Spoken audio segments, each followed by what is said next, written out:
Oke, perkenalkan nama saya Syarif Jatulah Edukalam. Saya di sini selaku koordinator desa dari tim KKN Infrastruktur Desa Moling Togupo. Nah, di sini di video kali ini kita akan menjelaskan terkait bagaimana sih proses pengumpulan data dari kami, terus kendala apa saja sih yang kami dapatkan di lapangan, terus harapan kedepannya bagaimana. Oke, untuk lebih detailnya silakan simak video berikut.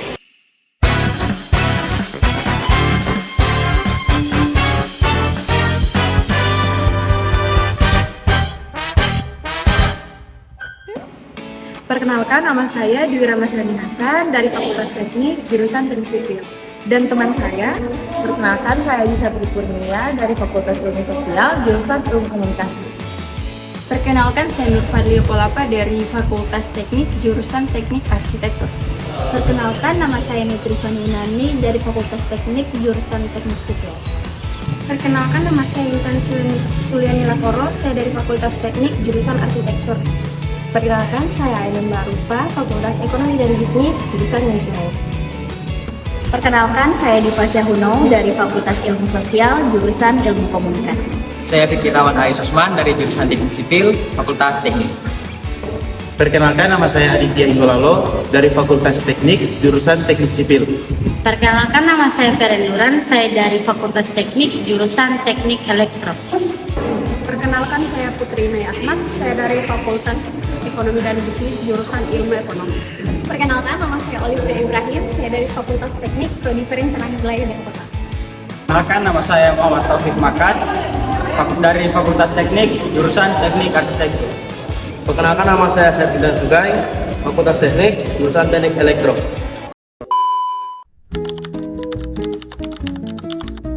Oke, setelah kami melakukan survei terkait identifikasi masalah dan analisis potensi, kemudian kami melakukan penginputan data dan rekapitulasi data. Masalah apa saja yang kami temukan di lapangan, termasuk sanitasi, perumahan ekonomi, permukiman kumuh, serta sistem penyediaan air minum. Saat kita melakukan survei atau isi konsen kepada masyarakat, yaitu pertama kendalanya curah hujan yang nggak ada hentinya, karena setiap kali turun, setiap jam-jam siang itu selalu hujan. Dan tantangannya yaitu pertama, akses jalan dari per dusun itu kadang dia jalannya sangat licin, karena di dusun 4 itu bukan aspal, karena yang di dusun 4 itu akses jalannya itu berupa cor. Jadi kalau setiap hujan itu air dari gunung itu selalu turun, jadi itu agak sedikit rawan licin jalan. Dan akses jalan yang di dusun 2 yaitu yang pertama itu dia ada yang cor, ada yang tanah juga, jadi itu aksesnya juga itu kalau hujan itu agak sedikit melumpur. Dan itu sekian dan terima kasih. semua hasil temuan di lapangan kami cek kembali dan juga kami koordinasikan bersama aparat desa agar data yang kami hasilkan tidak hanya lengkap, tapi juga mencerminkan kondisi Desa Moling Togupo. Ya, tentu selama KKN kami selalu mengupayakan membangun komunikasi dengan aparat desa, khususnya dengan kepala desa, baik itu terkait survei maupun program kerja yang kami laksanakan. Dan dari pihak desa juga selalu memberikan dukungan maupun fasilitas begitu. Kemudian pada beberapa kesempatan juga kami selalu membaur dengan masyarakat, dan suatu kesyukuran juga bisa diterima dengan baik di tengah-tengah masyarakat. Nah, adapun 3 tahapan di solusi yang kami tawarkan di pihak desa. Yang pertama adalah pembersihan TPS di setiap 3 titik dusun, di mana kita melaksanakan bersama masyarakat Desa Moling Togupo dan Karang Taruna. Yang kedua adalah pembuatan TPS 3R, di mana di Desa Moling Togupo ini belum mempunyai tempat pembuangan sampah akhir yang memadai. Yang ketiga adalah pembentukan kelompok pengelola TPS 3R, karena sebelumnya belum ada dari pihak kelembagaan yang mengurus di bidang persampahan tersebut. Keberhasilan dari program yang kami rancang tentu saja memiliki potensi yang besar karena menyentuh berbagai aspek penting dalam solusi permasalahan pengelolaan sampah yang ada di Desa Moling Togupo. Mulai dari pembuatan TPS 3R, ada juga edukasi sejak dini kepada anak-anak sekolah dasar melalui sosialisasi, ada juga pemberdayaan masyarakat dengan praktek pembuatan pupuk kompos, ada juga upaya menjaga kebersihan lingkungan dengan mengajak masyarakat untuk membersihkan bak-bak sampah yang memang sudah ada di Desa Monitogupo. Keberhasilan dari program ini tentu saja ditentukan oleh beberapa faktor. Yang pertama, ada partisipasi aktif dari masyarakat. Yang kedua, ada konsistensi dalam pelaksanaan kegiatan. Yang ketiga, dukungan dari pemerintah desa. Yang keempat, ketersediaan sarana dan prasarana yang memadai. Yang terakhir adalah kerjasama dengan pihak-pihak terdekat seperti Karang Taruna dan juga mungkin lembaga pendidikan. Kami juga memberikan edukasi kepada masyarakat, yaitu tentang pengolahan sampah. Sosialisasi dan edukasi ini bertujuan untuk menanamkan kepada masyarakat bahwa pentingnya pemilihan dan pengolahan sampah dari sumbernya, yaitu dari rumah tangga. Dalam diskusi ini, masyarakat juga diajarkan jenis-jenis sampah, cara memilah dan mengolah sampah, serta memanfaatkan lingkungan dan ekonomi dari pengolahan sampah yang tepat.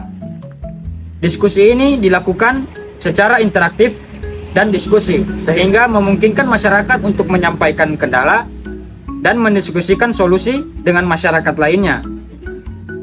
Edukasi ini mencakup tentang pengurangan penggunaan plastik dan memberikan teknis pembuatan kompos dari sampah organik sehingga dapat digunakan kembali.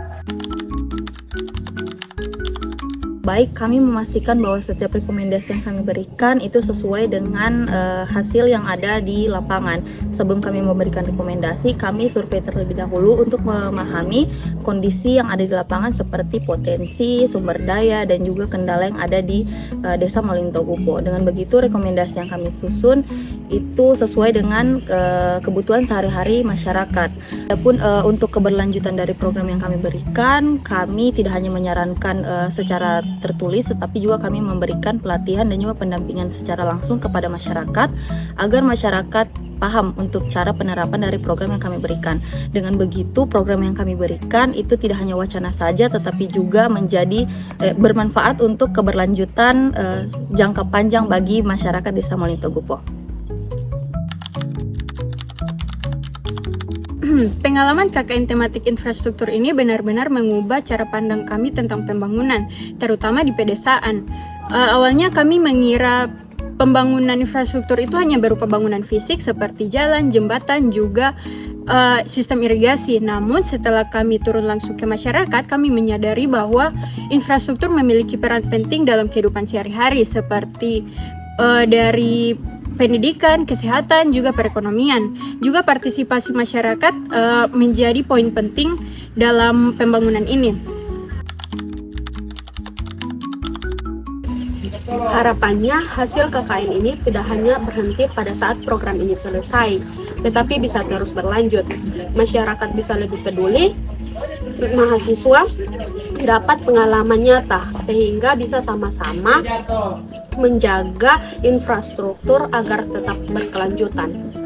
Lewat kegiatan ini diharapkan adanya kerjasama antara masyarakat, mahasiswa, dan juga pihak PU. Dengan begitu, infrastruktur yang sudah ada bisa lebih terawat, bermanfaat secara nyata bagi kita semua. KKN tematik infrastruktur ini diharapkan bisa menjadi kesempatan untuk mahasiswa ikut turun langsung ke lapangan. Mahasiswa bisa sambil belajar dan membantu masyarakat dalam memanfaatkan dan menjaga infrastruktur yang ada agar tetap bermanfaat dalam waktu yang lama.